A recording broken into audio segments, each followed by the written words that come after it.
ওই শ্রীধরের কাছ থেকে বাজার করত। তা মাসের পর মাস বাজার করছে। একদিন শ্রীধর প্রশ্ন করেছিল, নিমাই তুমি তো রোজ রোজ আমার কাছ থেকে বাজার করে নিয়ে যাও, ও নিমাই আমায় পয়সা দেবে না? সংসার চালাবার জন্য তো বাজারে বসা, তা তুমি যদি আমার কাছ থেকে রোজ বাজার করে বাকি করে নিয়ে যাও, তা আমার পয়সা যদি না দাও তাহলে আমার সংসার চলবে কি করে? ভগবান মনে মনে হেসে উঠল, হায় রে, কার কাছে কে পয়সা চাইছে? যিনি বিশ্বের স্রষ্টা মালিক ভগবান, তার কাছে শ্রীধর চাইছে, পয়সা দেবে না নিমাই? তা নিমাই বলছে, শ্রীধর আমি কথা দিলাম, তুমি লিখে রাখো, আমি সুদে আসলে একদিন আমি সব তোমার মিটিয়ে দেব। তুমি ভালো করে হিসেব করে রেখে দাও, সুদে আসলে আমি সব তোমায় দিয়ে দেব, কিন্তু আজকের আমি দেব না। তারপরেই তো নিমাই 24 বছর বয়সে সন্ন্যাস নিল। আর সন্ন্যাস নিয়ে যখন চলে গেল না, শেষ সময় অন্তিম সময়টা ছিল জগন্নাথ ধাম, পুরী ধাম। 3.5 জন ভক্ত, স্বরূপ দামোদর রায়, রামানন্দ আর শিখি মাইতি। আর শিখি মাইতির একটা বোন ছিল যার নাম হলো মাধবী দাস। 3.5 জন ভক্তকে নিয়ে মহাপ্রভু শেষ সময়টা ওই গম্ভীরায় কাটাতো, যেটা নবদ্বীপ পুরী ধামে গেলে দেখবেন রাধাকান্ত মঠ, সেইখানে প্রভু আমার শেষ সময়টা কাটিয়েছিল। তা প্রভু আমার নবদ্বীপে থেকে যখন ওই পুরী ধামে গেলেন, পুরী ধামে গিয়ে বাবা সিদ্ধান্ত নিয়েছিল আমি বৃন্দাবন যাত্রা করব। তা পুরী ধাম থেকে বৃন্দাবনে যাবে, তো নবদ্বীপবাসীদের খবর দিয়েছে তোমরা একবার করে আমায় দেখে যাও, আমি বৃন্দাবন যাত্রা করব। তা যখন নবদ্বীপবাসীরা খবর পেল মা, সঙ্গে সঙ্গে নবদ্বীপের মানুষরা নিমাই যেটা যেটা খেতে ভালোবাসে সবাই নিমাইকে খাওয়াবে বলে সবাই দল বেঁধে যাচ্ছে খাবার নিয়ে নিমাইকে খেতে দেবে। শ্রীধর যখন সংবাদটা পেল বাবা, অনেক দেরি হয়ে গেল। আর শ্রীধর এতটা গরিব ছিল, বাড়িতে কিছু নেই যে নিমাইয়ের জন্য নিয়ে যাবে, এত গরিব, এত কাঙাল। তা সবাই যখন ভালো ভালো খাবার নিয়ে যাচ্ছে, শ্রীধর কি নিয়ে যাবে জানো? বাড়িতে কিছু ছিল না, শুধু ছিল মা গাছে একটা মোচা হয়েছিল। তা গাছের মোচাটা কেটে নিয়ে শ্রীধর কি করেছে, রান্না যে করবে, আর মোচা তো আমানি করতে গেলে, মোচা রান্না করতে গেলে সময় লাগবে, তো তাড়াতাড়ি করে ওই কাঁচা মোচাটা পুটলিতে করে বেঁধে ছুটতে ছুটতে, তখনকার দিনে গাড়ি ঘোড়া নয়, পায়ে হেঁটে নবদ্বীপ থেকে যাচ্ছে পুরী ধাম।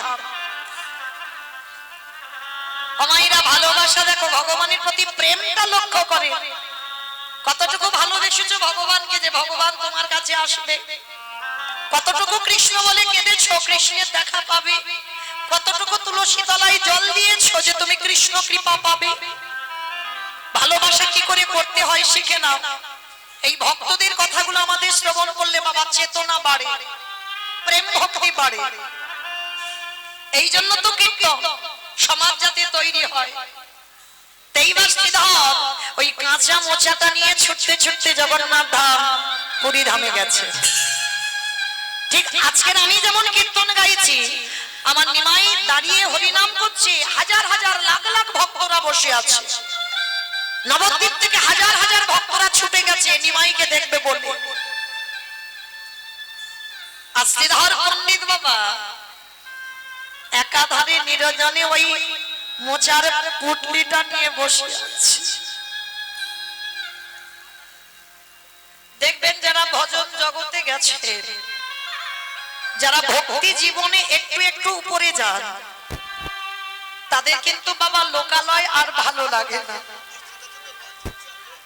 অনেক গন্ডগোল, অনেক লোকজন, এগুলো দেখবেন ভালো লাগবে না, নিজের হৃদয়কে পছন্দ হবে না। আর ভক্ত যারা হয় তারা দেখবে বাবা একাকী হতে চায়, নিরজনে একটু বসতে চায়। যেখানে গন্ডগোল সেখানে তাদের পছন্দ হবে না। আর শ্রীধর কি করেছে, এত লোকজন, নিমাইকে দেখা যাচ্ছে না। শ্রীধর দূরে দাঁড়িয়ে একাকী বসে বসে ওই মোচাটাকে বুকে নিয়ে কাঁদছে। গৌরহরি, তোমাকে তো দেখবার সুযোগ নেই আমার, এত লোক আমি দেখবো কি করে তোমার? কিন্তু মায়েরা, ভগবানকে তুমি দেখতে পাচ্ছ না। ভগবান কি তোমায় দেখতে পাচ্ছে না? অনেক অনেক দেখবেন মঠ মন্দিরে যাবেন, দেখবেন মন্দিরের দরজা বন্ধ হয়ে গেছে, হয়তো মধ্যাহ্নকালে গেলেন, সেই সময় মন্দিরের দরজা বন্ধ, তা বলে কি তুমি প্রণাম করবে না? কি গো, তুমি প্রণাম করছো, তুমি দেখতে পাচ্ছ না, সে কি দরজার ভিতর থেকে দেখতে পাচ্ছে না? অবশ্যই দেখতে পাচ্ছে। ওই জন্য সে দরজা বন্ধ থাকুক আর যাই থাকুক, প্রণাম করতে ভুলো না, কারণ আমি দেখতে পাবো না, সে তো আমায় দেখতে পেয়েছে যে আমি তার কাছে এসেছিলাম, তাকে প্রণাম করেছিলাম। তো শ্রীধর দূরে দাঁড়িয়ে দাঁড়িয়ে কাঁদছে, আর আমার নিমাইয়ের চরণ দুটো জলে ভেসে যাচ্ছে। ভক্ত কত দূরে কাঁদছে, ভগবানের চরণ ভেসে যাচ্ছে।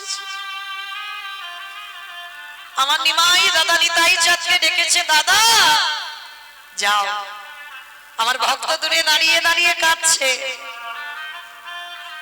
কে গো মায়েরা, যারা ভক্ত হয় তারা কোনোদিন চায় না, কখনো চাইবে না। যেমন পৃথিবীতে একজন ভক্ত ছিল বাবা, যিনি হচ্ছেন মাধবেন্দ্র পুরী, যার জন্য গোপীনাথ ক্ষীর কইল ছুটি। যারা যাবেন ওই পুরীর মন্দিরে যেতে গিয়ে পড়ে বাবা রেমুনা, অনেকে গেছেন হয়তো, আমার গোপীনাথকে দর্শন করেছেন, ক্ষীরচোরা গোপীনাথ এই কজন। কিন্তু পুরী ধামে যদি বলি বাবা, এক্ষুনি সব গটগট করে হাত উঠে যাবে। রেমুনায় কারা কারা গেছেন তখন হাত উঠছে না, এটাই বাস্তব, হয় না বাবা? আসল আসল জিনিসগুলো দেখবার মতো সঙ্গ মেলে না, সময় পান না, আর সেই সঙ্গে যান না, তাই দেখতে পান না।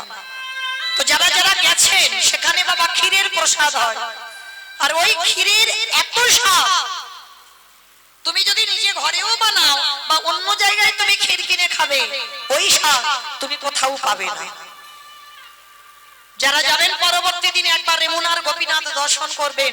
পুরী ধামে অনেকে 4-5 বার 6 বার করে 10 বার করে গেছে, কিন্তু যেগুলো জান না সেইগুলো অবশ্যই করে যাবে।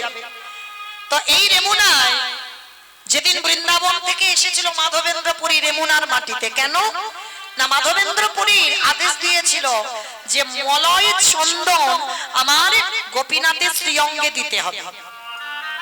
মানে এত জ্বালা যন্ত্রণা হচ্ছিল, তা যার জন্য আদেশ পেয়ে বাবা ওই রেমুনার মাটিতে আমার এসেছিল মাধবেন্দ্র পুরী। তা মাধবেন্দ্র পুরী এমনই একজন ভক্ত, খিদের জন্য যদি মরেও যায় কারোর কাছে হাত পেতে বলবেন আমার খেতে দাও। কেউ যদি অযাচিত ভাবে একটু কিছু দেয় তারপরে প্রসাদ পায়, নাহলে কোনোদিন বলবে না যে আমার খিদে পেয়েছে একটু খেতে দাও।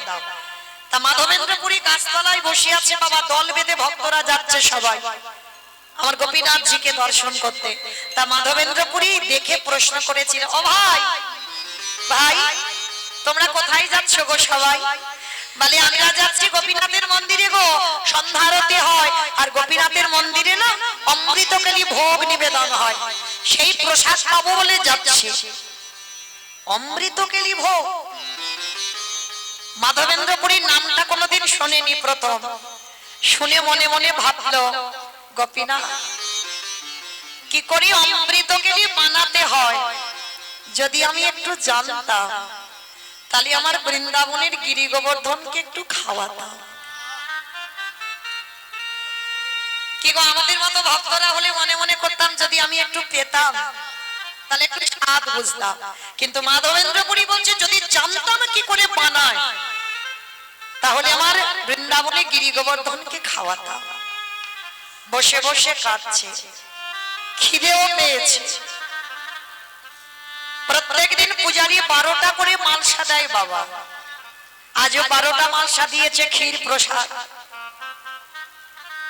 ওই মন্দিরের গোপীনাথ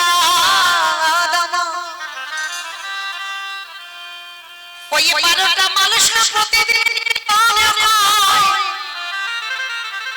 পূজারী নিবেদন করেছে বটে, কিন্তু আমারে গোপীনা ভক্তের লাগি এক ভাঁড় ক্ষীর চুরি করে রেখেছে। ঠান্ডা সময় তো চাদরের নিচে একটা ভাঁড় লুকিয়ে রেখেছে। আর পূজারী তো রোজ 12টা মালসা বিতরণ করে, অত খেয়াল নেই বাবা।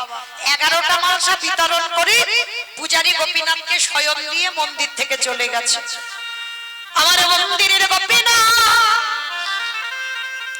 ওই রাতের অন্ধকারে দৈববাণী করে বলল, পূজারী তুমি আজ কটা মালসা বিতরণ করেছো? বলে কেন প্রভু 12টা মালসা। বলে না, তুমি ভোগ লাগিয়েছো 12টা মালসা, কিন্তু এই জগতে বিতরণ করেছো 11টা মালসা। প্রভু তাহলে আর একটা মালসা কই? পূজারী যাও গিয়ে একবার দেখে নাও, আমার চাদরের নিচে একটা ভাঁড় চুরি করে রেখেছি। চুরি? প্রভু তুমি চুরি করেছো কিসের জন্য? তোমার খিদে পেয়েছে? না, আমার খিদে পাইনি। তাহলে কিসের জন্য চুরি করেছো? আমারে ভক্ত মাধবেন্দ্র পুরী ওই নিরজনে গাছ তলায় বসে বসে ও ভক্ত অযাচিত ভাবে কিছু চাই না, কিন্তু আমি তো অন্তরে জানি, ভক্তের অন্তরের কথা বুঝি। আমি জানি আমার ভক্তের খিদে পেয়েছে, ওই জন্য আমি একটা ভাঁড় চুরি করে রেখেছি। যাও ওই ভাঁড়টা নিয়ে এই রাতের অন্ধকারে তুমি আমার মাধবকে খাইয়ে এসো। পূজাটি যেই না স্বপ্নাদেশ পেল, ছুটে এলো মন্দিরের দরজা খুলে, দেখলো গোপীনাথের চরণের তলায় ওই এক ভাঁড় চাদরে ঢাকা দেওয়া এক ভাঁড় ক্ষীর পড়ে আছে। এমন ভক্ত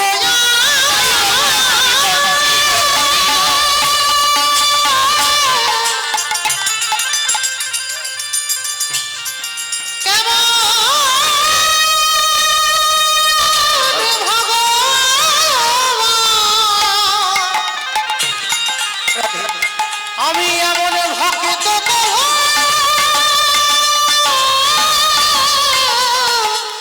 দেখি না। কোথায় আছো মাধবেন্দ্র পুরী?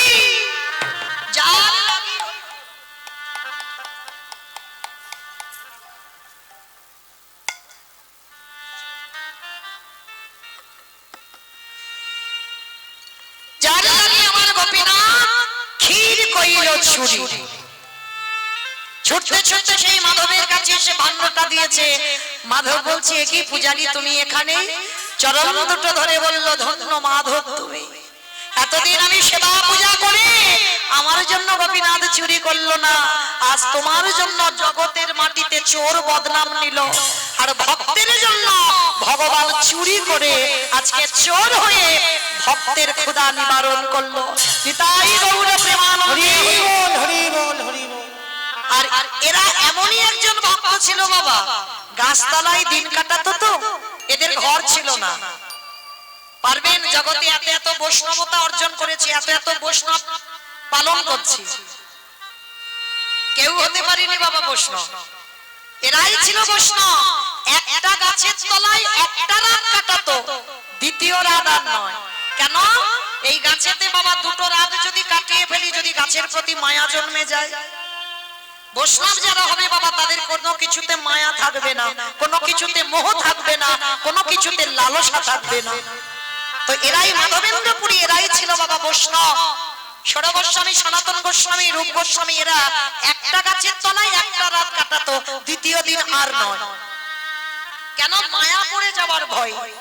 হরি বল। তাহলে আজকে সেই শ্রীধর দূরে দাঁড়িয়ে আছে মোচাটাকে নিয়ে, দাদা নিতাই চাঁদ সবার মাঝখান থেকে ছুটে গেছে। ও মাইরা, এই সামনে বসতে লাগে না, যে ভগবানের সামনে বসলে আমার ভগবান দেখতে পাবে, আর আমি দূরে থাকলে ভগবান দেখতে পাবে না। হ্যাঁ, তিনি তো অন্তর্যামী গো, নিরজনে বসে ভজন করতে হবে, তবে তো তার ডাকটা শুনতে পাবে। তা মাধবেন্দ্র পুরী, হরি বল, শ্রীধর পণ্ডিত যেই না বাবা মোচাটাকে নিয়ে কাঁদছে, ছুটতে ছুটতে গিয়ে দাঁড়িয়েছে নিতাই চাঁদ। শ্রীধর, আমার ভাই নিমাই তোমাকে ডেকেছে। প্রভু ডেকেছে আমার? তাড়াতাড়ি করে বাবা মোচাটাকে বুকে করে নিয়ে ছুটতে ছুটতে একেবারে গৌর চরণে গিয়ে আছাড় খেয়ে পড়ল। গৌর হরি হাত দুটো ধরে বলছে, অশ্লীদা, সবাই তো কত কত ভালো খাবার এনেছে আমাকে খাওয়াবে বলে, তুমি কিছু আনোনি? শ্রীধরে পুটলিটা লুকিয়ে নিচ্ছে। কি লুকাচ্ছ? দেখি দাও পুটলিটা। না গৌর হরি, এতে কিছু নেই। তুমি তো জানো আমি দিনহীন পথের ভিখারি কাঙাল, তোমাকে দেবার মতো কিছু নাই। কি দেব বলো তোমায়? কই দেখি তো পুটলিটা দাও। জোর করে আমার নিমাই কেড়ে নিয়েছে। আর কেড়ে নিয়ে পুটলিটা যখন খুলেছে না, দেখে না একটা কাঁচা মোচা নিয়ে এসেছে। গৌর হরি শ্রীধরকে বুকে ধরে বলল, শ্রীধর, এই বস্তু যে আমার বড় প্রিয় বস্তু, তাই আজ জগতের সামনে আমি কথা দিলাম, আজ আমি বৃন্দাবনে যাব না। তুমি নিজের হাতে মোচা রান্না করে তুমি নিজের হাতে আমায় খাইয়ে দেবে, তারপরে আমি বৃন্দাবনে যাত্রা করব। গৌর হরি, তুমি আমার জন্য আজকে যাবে না? না, তোমার হাতের এই প্রেম ভক্তি ভালোবাসা মাখানো এটা রান্না না করে দিলে আমি যাব না। শ্রীধর রন্ধন করে আমার প্রভুর বদনে তুলে দিয়েছে। প্রভু সেবান্তে এইবার বলছে, বলো বলো শ্রীধর, ওই নদী আর মাটিতে যে তোমার কাছে বাজার করে খেতাম, বলো কত টাকার বাজার হয়েছে? আজ তোমার সমস্ত বাজারের টাকা মিটিয়ে দেব। এতদিন পরে নিমাই বলছি, এবার তোমার বাজারে যত যত টাকা হয়েছে এবার আমি সব মিটিয়ে দেব। বলো ক টাকার বাজার করে খেয়েছি? শ্রীধরে গৌরের চরণের হৃদয়ে ধরে বলল, হে গৌর হরি, সত্যি যদি তুমি আমার ওই বাজারের নাম দিতে চাও, তুমি একেবারে আমার ছুঁয়ে প্রতিজ্ঞা করো, আমি যত ধন চাইব তুমি আমায় দেবে। গৌর হরি বললেন, কথা দিলাম, যত ধন চাইবে আমি তোমাকে দেব। বলো তোমার কি চাই আমার কাছে? হে দয়াময়, এই সংসারের পাকে পড়ে যদি তোমার ঘাটে যেতে আমি ভুলে যাই, এই বিষয়ে বৈভাবে পড়ে যদি তোমার নাম ডাকতে ভুলে যায়, আত্মীয় পরিজন বন্ধু বান্ধবকে দেখতে গিয়ে যদি তোমার কথাই আমার মনে না পড়ে, যদি আমার যেতে দেরি হয় তোমার ঘাটে, গৌর হরি যদি একান্ত কিছু দিতে হয়, তুমি আমার একটা ধন দিও, তুমি আমার হাতে ধরে ভব নদী পার করে দিও, আমি অন্য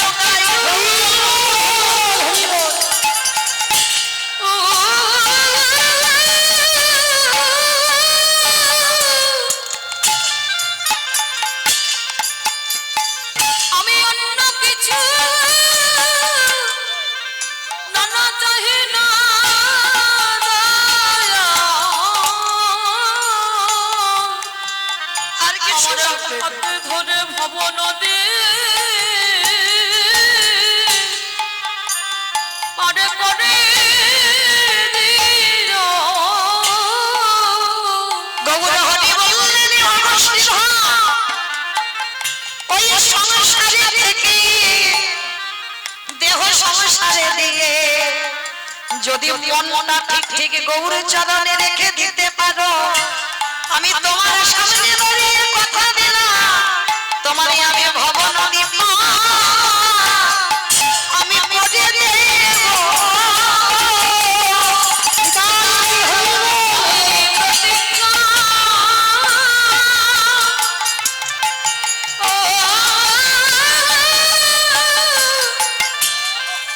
আমি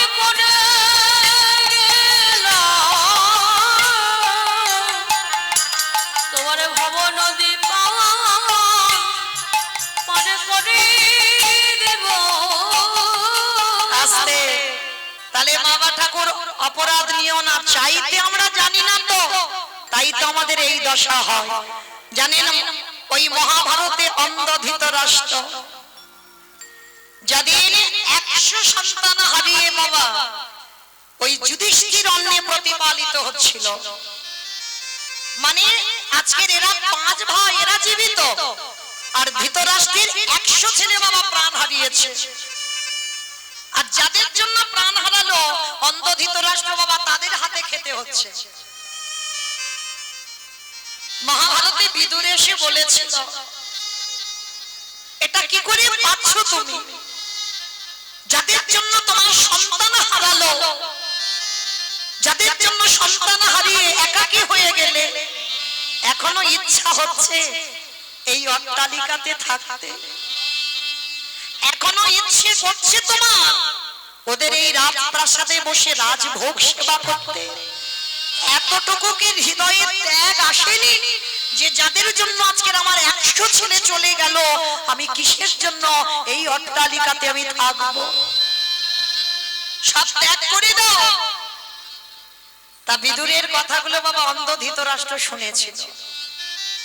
আর প্রত্যেক দিন যুধিষ্ঠির মহারাজ তো বড় ধার্মিক, এতটুকু সময়ের জন্য বাবা জ্যাঠামশাইকে বুঝতে দেয়নি যে তার 100 ছেলে আর নেই। মানে যুধিষ্ঠির এতটা যত্নে রেখেছিল যাতে বুঝতে না পারে যে আমার জ্যাঠামশাইয়ের নিজের 100টা ছেলে নেই। যখন আহ্বান নিজের হাতে যুধিষ্ঠির করত, তো আজকে যুধিষ্ঠির বাবা সন্ধ্যাবেলায় জ্যাঠামশাইকে খেতে দিতে এসেছে। জেঠু, ও জেঠু ঘুমাচ্ছ? জেঠিমা জ্যাঠামশাই বসে আছে। যুধিষ্ঠির এসে পাত্র দুটো দিয়েছে, জেঠু প্রসাদ পাও। এতদিন যে কথা বলেনি ধৃতরাষ্ট্র এবার বলছে, খোকা একটা জিনিস চাইবো, আজকের একটু দিবি বাবা? বলো জেঠু। তুমি যদি বলো আমার প্রাণ দিয়ে দিতে, আমি কথা দিলাম, আমি তোমার সামনে দাঁড়িয়ে আমি আমার প্রাণ দিয়ে দেবো। বলো তুমি আমার কাছে কি চাও? আমি জানি জেঠু তোমার কষ্ট, আমি বুঝি, আমি অনুভব করি। বলো। না রে বাবা, তোর প্রাণ দিতে হবে না, কারণ তুই চলে গেলে কি আমায় দেখভাল করবে? শোন না, তোদের কাছে তো কৃষ্ণ থাকে, একবার মায়েরা কথা নয়, এই জায়গাটা খুব মন দিয়ে শুনবেন। অন্ধ ধৃতরাষ্ট্রের শেষ পরিণতির কথাগুলো যুধিষ্ঠিরকে বলছে, একবার তোদের সঙ্গে তো কৃষ্ণ থাকে, কৃষ্ণকে একবার আমার কাছে আসতে বলবি বাবা। যুধিষ্ঠির বলছে, ঠিক আছে জেঠু, আমি কথা দিলাম, আমি গিয়ে কৃষ্ণকে বলবো যে আমার জেঠু তোমাকে একটু দেখতে চেয়েছে, তুমি যাও। অমাইরা এদিকে এদের কথা হচ্ছে, আর ওদিকে তো ভগবানের কানে চলে গেছে আওয়াজ। অনেক অনেক ভক্তরা ভগবানের কাছে মানত করে না, যারা মূর্খ বাবা তারা ভগবানের কাছে মানত করে। জ্ঞানী ভক্তরা জীবনে ভগবানের কাছে কোনোদিন মানত করে না। ভালো করে আপনাদের বিবেক কি বলে ভগবানের কাছে মানত করতে লাগে? তিনি যদি অন্তর্যামী হয়, তুমি মনে মনে কি বলছো সেটা ভগবান শুনতে পায় না। তাহলে কিসের জন্য ঝোড়া ঝোড়া কথা বলতে হবে? ঠাকুর আমার ছেলের যেন ভালো হয়, আমার স্বামী যেন ভালো হয়, আমার ছেলের যেন রেজাল্ট ভালো হয়, একটা চাকরি যেন পায়, আমার বউ যেন ফিরে আসে, বলে না, মানত করে না। কেন মানত করবো কেন? মনের কথা সে তো সব জানে, বলার কেউ দরকার নেই, শুধু ডাকার মতো ডেকে যাও। তুমি যদি প্রকৃত ধর্মকে আঁকড়ে ধরো, স্বয়ং ধর্ম তোমারে রক্ষা করবে। তুমি যে ধর্মকে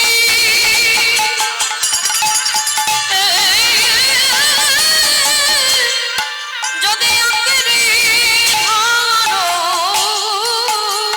হরি বল, হরি বল। স্বয়ং ধর্ম তারে রক্ষা করবে।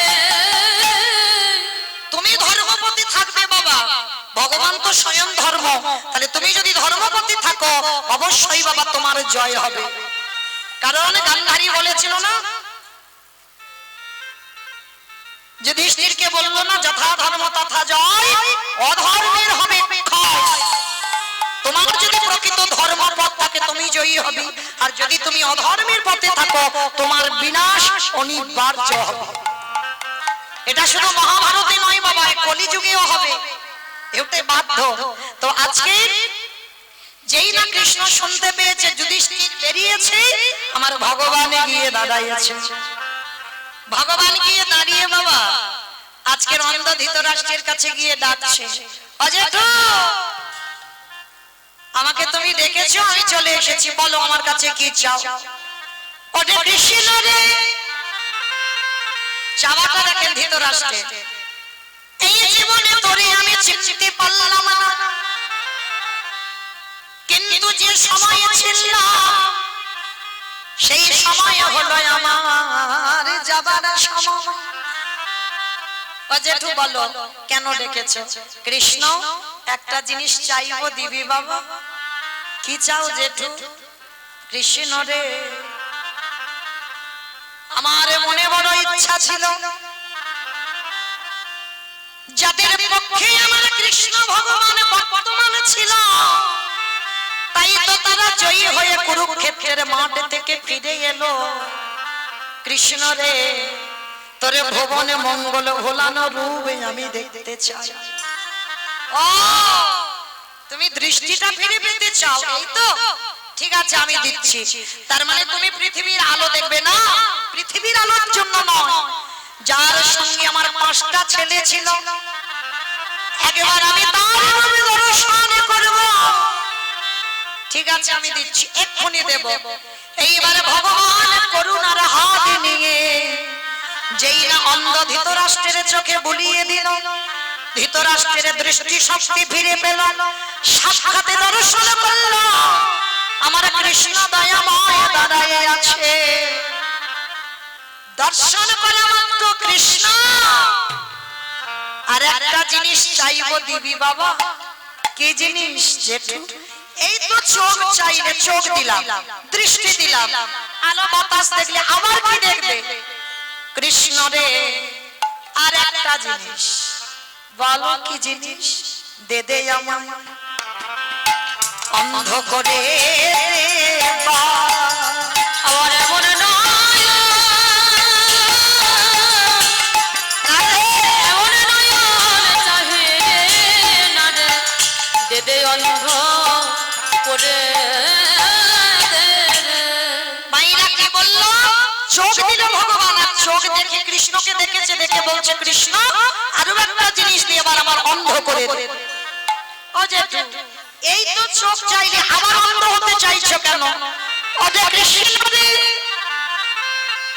এই জগতের সংসারের মাঝে যদি কোনো একজন ব্যক্তি কৃষ্ণ চরণ দর্শন করে ফেলে, যদি কোনো ব্যক্তি কৃষ্ণ বদন দর্শন করে, তার তো পাচ্ছি জগতের কোনো কিছু দেখতে ভালো লাগে না। তাই তোর চরণে নিবেদন, একবার আমাকে কৃপা করে অন্ধ করে দে। আমি আর পৃথিবীতে তোকে ছাড়া আর কিছু দেখতে চাই না। কৃষ্ণ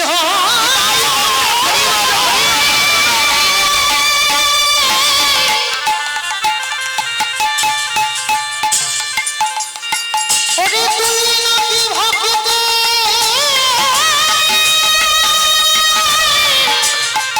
ভগবান,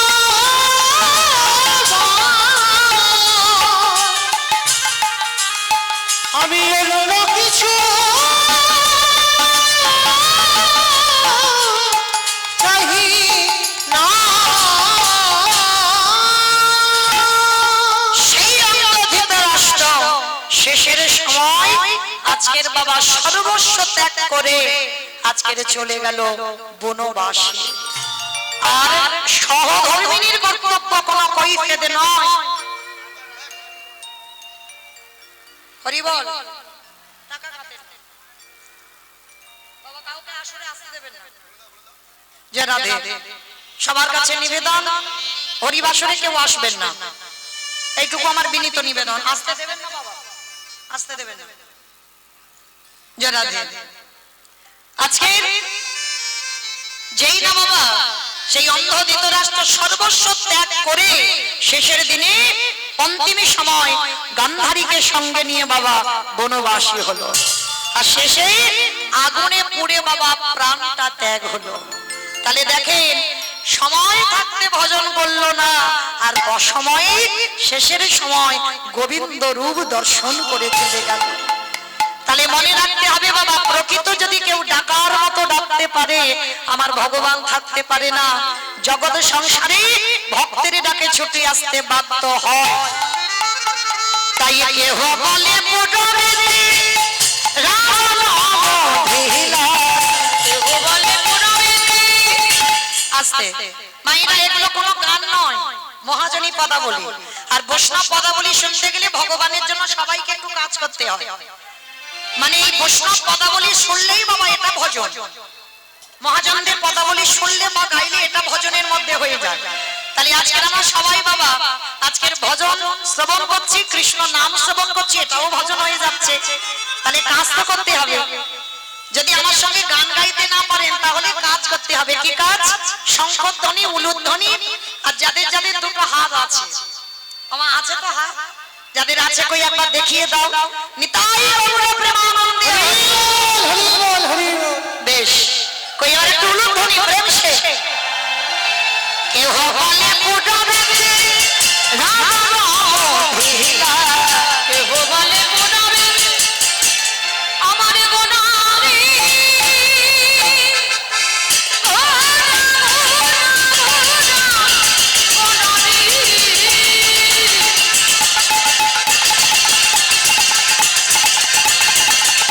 গোনা গোনা গোনা গোনারি, গোনা গোনারি। ওই নদীর চাঁদ পড়া আমার প্রাণে ওরা। কেহ বলে পুরবেদে রাম অবধিলা, ভগবতীর বৈভব লীলা প্রকাশ করিলা, ওই গোলকে ওই ভাবলীলা প্রকাশ করিলা। ওই গোলকের বৈভব লীলা প্রকাশ করিলা। সেই রাধার ভাবে কোথায় আমার রাধার ভাবে গোরা অবতার, শ্রী রাধারে ভাবে গোড়ায় অবতার। ওই শ্রী রাধার ভাবে গোরা অবতার। হরে কৃষ্ণ নামে মোর করিলা প্রচার, হরে কৃষ্ণ নাম গৌর করিলা প্রচার। হরে কৃষ্ণ নামে গৌর করিলা প্রচার। এইবারে লীলা প্রকাশ হলো, হরে লীলা প্রকাশ হলো, এইবারে লীলা প্রকাশ হলো, হরে লীলা প্রকাশ হলো। গোলকের বৈভব লীলা প্রকাশ করিলা, ওই গোলকের ওই ভাবলীলা প্রকাশ করিলা। এই গোলকের বৈভব লীলা প্রকাশ করিলা। বাসুদেব ঘোষ পায়ে করি জোড় হাত, হরি জোড় হাত। ও যে এই গো সেই কৃষ্ণ সেই তো জগন্নাথ।